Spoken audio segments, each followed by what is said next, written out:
Welcome everyone to another episode of Time for BL. This is the podcast where we review movies, TV shows, novels, and comics, all in the boys love genre.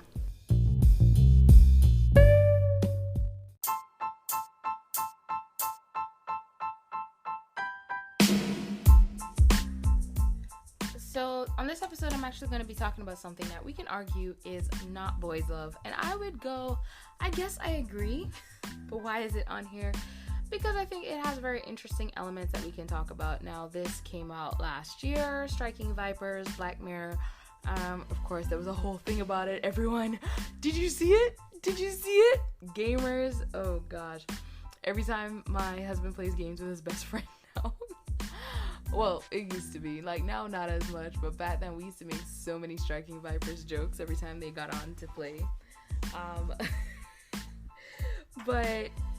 Yeah, I thought, why not talk about it, because it is interesting. And what brought it to my mind, of course, was I just did the episode of episode where I talked about Brother to Brother, which stars Anthony Mackie. And then now we have Striking Vipers, which also stars Anthony Mackie. And we also have Yahya Abdul-Mateen II and Nikki Bari in this as well. Bahari. It also has Ludi Lin in there and Palm. I am so scared. I don't want to mess up the pronunciation of her last name. Now, one of the things I like about this, other than Nikki Bahari, everyone else, they've starred in some kind of superhero franchise or have had a role in some superhero franchise. Ludi Lin, who plays the character of Lance, he's been in Power Rangers, the movie, as Black Ranger. He was in Aquaman as Merc. He was in, he is going to be in Mortal Kombat, and he's starring as Liu Kang. That should be in post-production now, so we'll see it soon. And then, of course, we have Anthony Mackie, who he is an action star. He's been in a lot of different action movies. He's played a lot of minor roles over the years as well in a lot of big movies. I don't know if anyone... Oh gosh, I can't remember the name of the movie, but I call it Rock'em Sock'em Robots. Because it's robots fighting, and I think Hugh Jackman was the star of that one. I love that movie. I actually have that movie. But Anthony Mackie has a small role in that one too. And then, of course, we know in Captain America, he eventually became the Falcon, which was exciting. And he's been in a lot of the Avengers and, the Marvel superhero franchise now as Falcon. So there's him. And then we have Yahya Abdul-Mateen, who was in Aquaman as the Black Manta, which, oh my gosh, that was actually really good. Aquaman, he was really good, but Aquaman was one of those movies where when I walked out of it, I was split. I was like, I really loved it. But there are these pieces here and there. But at the end of it, my husband and I both agreed that Yahya did a really good job as Black Manta, with them actually showcasing how smart he is with him being able to reverse engineer Atlantean tech. Like that we were very happy to see. Sorry, we're nerds. Now, with Striking Vipers... Oh, I'm sorry, and Palm is in Guardians of the Galaxy. Her first appearance in Guardians of the Galaxy too. I just realized I didn't even mention her. But does she star in any other superhero shows or anything like that? Not that I can think of. I don't know. Maybe she doesn't. I've just never seen it. But not that I can think of right now. Just the Avengers series. But with Striking Vipers, okay, it opens with the Year Club, and of course we know one of the ending scenes is going to be at the Year Club as well. We also get to see a little bit of Theo and Danny. So Theo is played by Nikki Bihari, Danny's played by Anthony Mackie, and we see them, as a couple and them flirting at the bar and all that stuff. It was really cute. And we also get to see a little bit of Theo with her like realizing something that she is sexually interested in. There we go. And then with Carl, we see him introducing Daisy. in that opening scene as well. So I guess we get an idea of it as well, that Theo and Danny are in this long-term relationship, and here's Carl with a new girl introducing them. Will Daisy come back? She won't. I'm gonna just give spoilers, because if at this point you haven't seen Striking Vipers, I'm sorry, it's been a year. It was everywhere. This was one of those things that was definitely everywhere. Now with Carl as well, one of the things, my husband and I actually discussed this together. And one of the things he talked about, well, we both talked about, was the fact that in the beginning we saw like Carl being physically, just very physical and physically affectionate and all that stuff. And it did bring up the question for both of us, was, is it possible that Carl had a slight attraction to Danny from the beginning? It might not have been a overall like I want him attraction, but just a slight like he intrigues me kind of thing. So that's something we actually talked about, and we kind of get the idea, or like feel like maybe there's a little bit of that there. We see that Danny and Carl, we see that they don't really have like that kind of relationship where they sit down and just talk about life. You know, they have mostly surface conversations and stuff like that, which sometimes can be very normal between guys, like male relationships. I have a feeling like if I ask my husband about his best friend's childhood, he won't be able to tell me anything. Like, his family's from this town. Anything else, that's it. He told me that one time because he was going back there to visit them, and that's the only reason I know. Or he probably forgot that by now. Who knows? But yeah, we see that Danny and Carl kind of have this surface relationship, and the one way that they kind of like conversate, or, you know, with each other, is through playing video games, playing Striking Vipers, specifically. And, you know, Carl's favorite character is Roxette. Danny's favorite character is Lance. Alright, so how does that come in? It comes in when, on Danny's birthday, Carl gives him the new version of the game that has like a VR, those new VR style chips, and they play it that night. And favorite part of that conversation was, yeah, you get to feel all the sensations. Oh gosh, I know what's happening. Like, it was that kind of thing. And they kiss. They go back to play the game again another time. And they're like, yeah, this time we're just gonna play. It's gonna be serious gaming. They have sex. And Carl makes the joke of, you know, I guess that's us gay now. But it did actually have me thinking, like, well, is this gay? Because Carl is a female character, Danny is a male character. Yes, they talk about the fact that there's sensations and everything in the game and you can feel it. But is it that in the game, you know, Carl, as Roxette, is just seeing Lance, and Danny as Lance is just seeing Roxette? Like, is it that they're attracted to the characters themselves? Like, that was another thing. There was also the idea that, well, one of them was playing as a female character, so is it that just the one who's playing as the female character has homosexual attraction? Like things like that we were talking about. This is all from conversations with my husband, I'm sorry.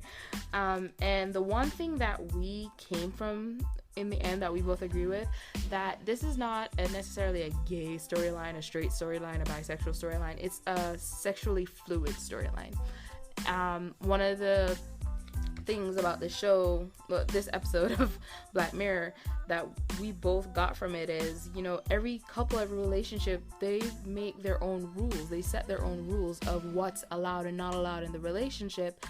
And this is going to the end though, but yeah, and you know, as long as it's within the rules of the relationship, then it's okay. And it's like each character, all three, Theo, Danny, and Carl, all learning like sexually what they want. You know, Theo and Danny, yes, they do love each other a lot, but you know, they're married, they have a kid, they're getting ready to have a second kid. They're in that point of the relationship where everything, like Danny says, you know, I'm settled. Like, everything about your life is just, you know, this is good. and they were kind of there, and this whole thing is now changing things, and they're both finding ways to be sexually fulfilled. I like it.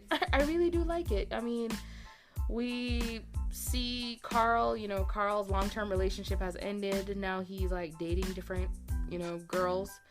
And the girl we see is, what's her name? Marceline? I don't know. I don't care what her name is, because the second I saw her, I went, Maddie. Maddie is a character from Siren. That actress, she plays Maddie in Siren, and is a part of my favorite polyamorous relationship, which I am on the current season? I haven't finished it yet, because I just saw Maddie dating someone else, and I was just like, I can't. How could you do this to Ben and Rin? How dare you? You hurt Ben and Rin? Rin? I'm a Maddie Rin shipper. I'm sorry. I shipped Maddie and Rin from the beginning.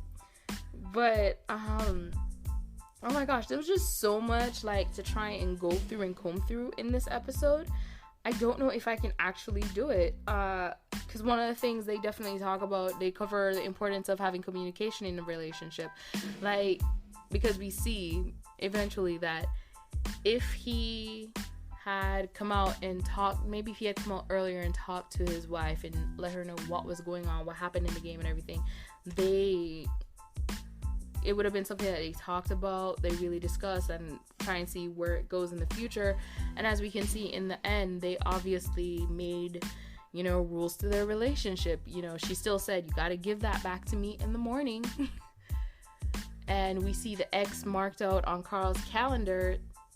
So, it could be something where this is a monthly thing, or it's a planned thing, like when he gets a call of, hey, this date, and then, they plan it like that. It'd be interesting, it's only on your birthday. On your birthday, you get to go online and do that, and I get to go out, take my ring off, and have my fun. That was another conversation that my husband and I had, like, because I was wondering, is it equal? Because they never actually showed that she was out there being sexually fulfilled by someone else, but she just took her ring off and she enjoyed being flirted with and stuff like that. We knew that. So is it that she wants to be flirted with and go home with different guys? Like, is that what she's realizing she's into? Like, those questions came up as well, and I was like, is that equal? Because yes, Danny and Carl are having a sexual experience, but the sexual experience is within the realm of virtual reality. But then even looking at that, one of the things I had to admit was there was a point where with Danny and Carl's relationship, I went, okay, now it's cheating. Because the truth is, when they were going at it in the game, I didn't see it as cheating at first, because I was like, okay, it's the game, it's a mode in the game, it's kind of like Skyrim. Well, not necessarily like Skyrim, but I believe in Skyrim you can get married. Am I thinking about the right game? Correct me if I'm wrong.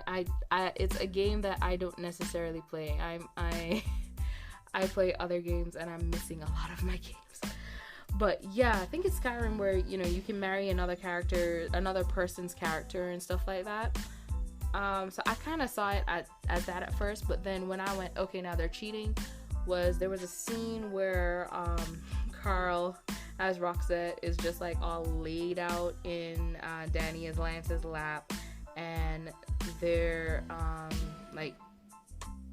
there's like caressing of each other and stuff, and then there's like a little conversation talking about what does it feel like to be in a woman's body while doing this, and then the like caressing of the face and the kiss. That's when I was like, okay, y'all are cheating now. Like, now it's cheating. And then when I was like, it's really cheating, was a text message where in the text message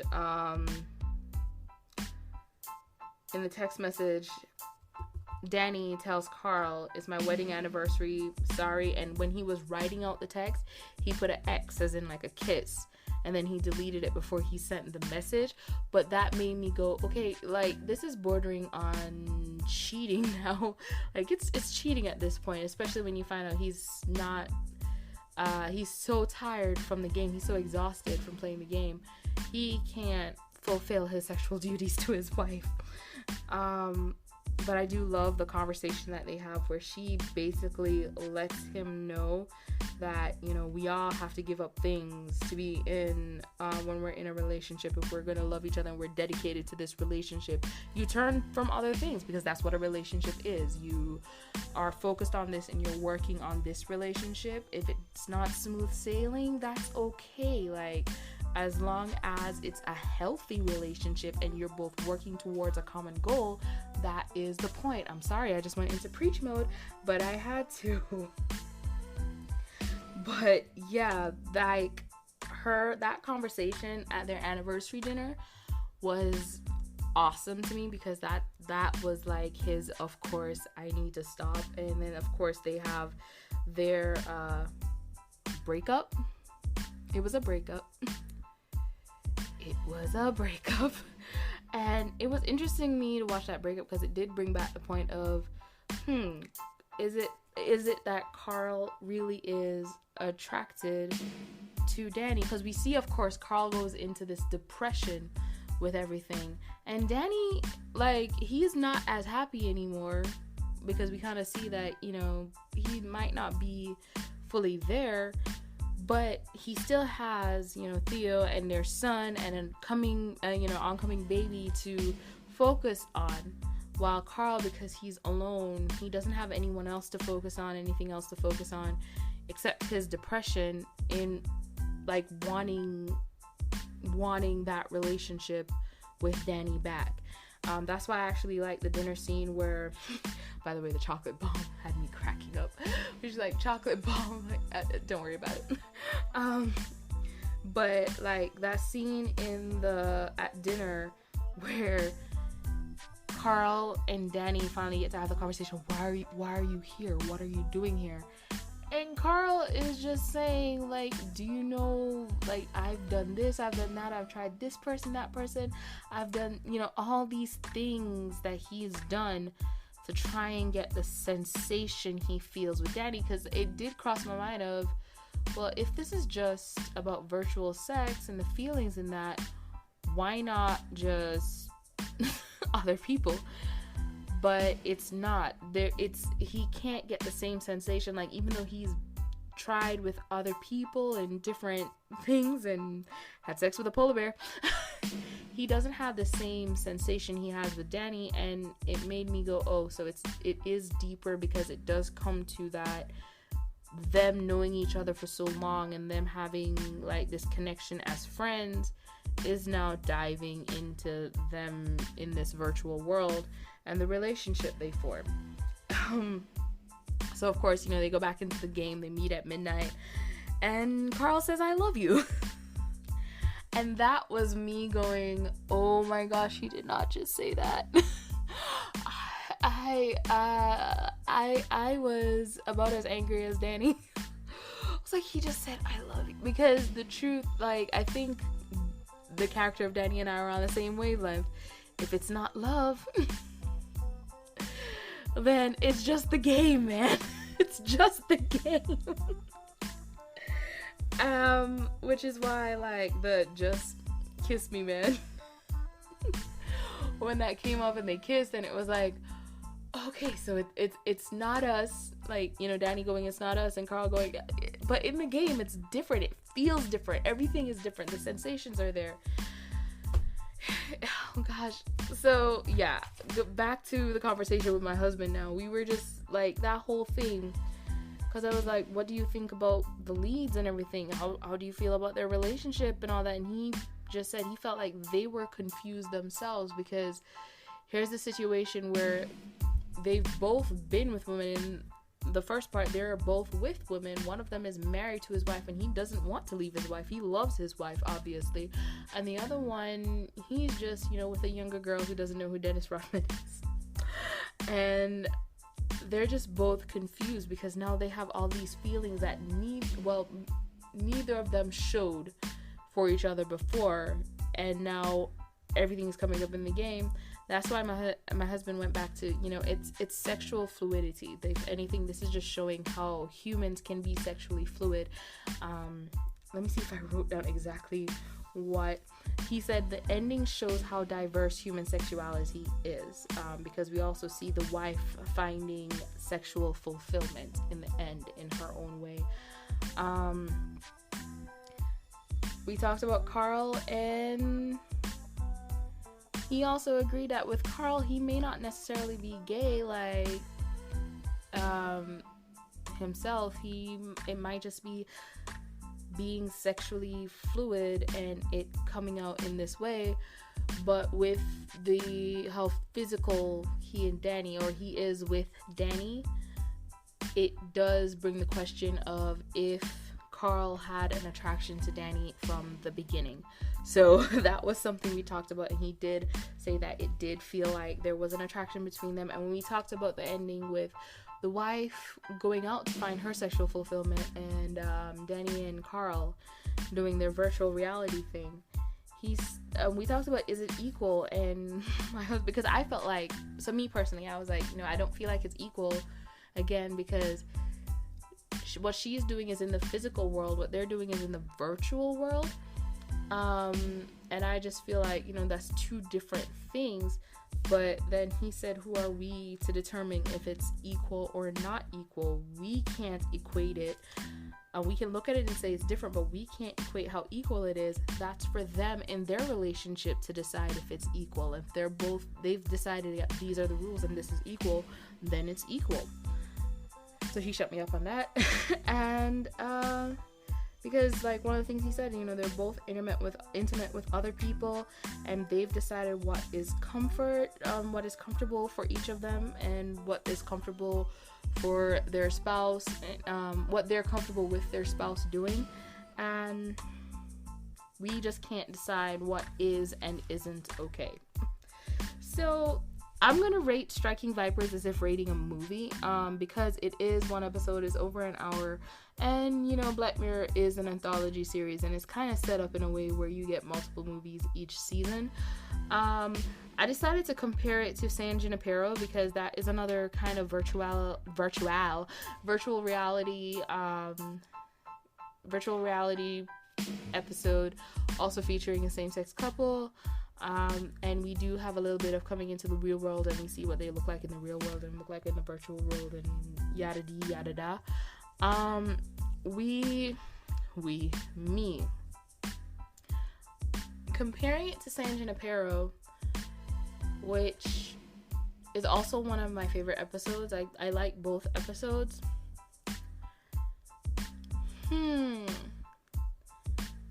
Comparing it to San Junipero, actually, you know what? I don't even think I can compare it to San Junipero, because San Junipero has the added element of the afterlife and living in a virtual reality of the afterlife. In the afterlife, if anything, San Junipero should be compared to Upload. So I'm actually going to backtrack on that. I'm not going to compare it to San Junipero. I'm just going to leave Striking Vipers as it is. So, as a show that portrays human sexuality, as my husband says, showing fluidity in human sexuality, the ranges, and it's showing like how communication in a relationship can help develop the relationship even better. With Carl, it's showing in the end he does find quote unquote companionship, where he gets a pet. He just needed a pet, but he's happy now. He has his companion, his pet, to help fill a void of maybe loneliness in his home life. And then he has Danny to fill a sexual void. So honestly, with all of that, I definitely give this a 9 out of 10. Some people might disagree, but I don't care, because I think this episode overall was a really good episode. I really do think it's interesting to watch, and it does bring up questions. I enjoyed it. My husband will not watch it again. Mainly because he's such a gamer. Like, he and we play very different games. He's the one who plays Skyrim, so that's why I was like, I think that's a game where you can get married to characters. I know he's played games where you can pick relationships and stuff. What's that one in space? Mass Effect? But yeah, that's one where you can have relationships with your character, can have relationships with people and stuff like that. and he plays those games. So I think that's why he's just like, I'm good. I don't need to see that episode again. I'm gonna bring it up like, hey, so if that was available, which one of your online friends would you have sex with? I don't want him to hear me say that. Anyway, thank you guys so much for listening. I hope you enjoyed this show. If you'd like to support this show, you can by going to anchor.fm/timeforbl and hit the support button. And you can support it for as low as 99 cents per month. That helps to make sure I can keep, that helps to make sure I can keep putting out episodes and keep this going for y'all. I'm very happy to see so many followers on Spotify. My Spotify followers keeps growing every day, so I'm actually happy about that. Remember, you can also follow me on Instagram, Facebook, and Twitter, and I'll try to remember to put all those links in the description. Thank you guys so much for your love of the show and support of the show. Keep it coming. This is JD Young, and I want to wish you a good morning, good evening, good afternoon, good night, whatever it is, wherever you are. Bye.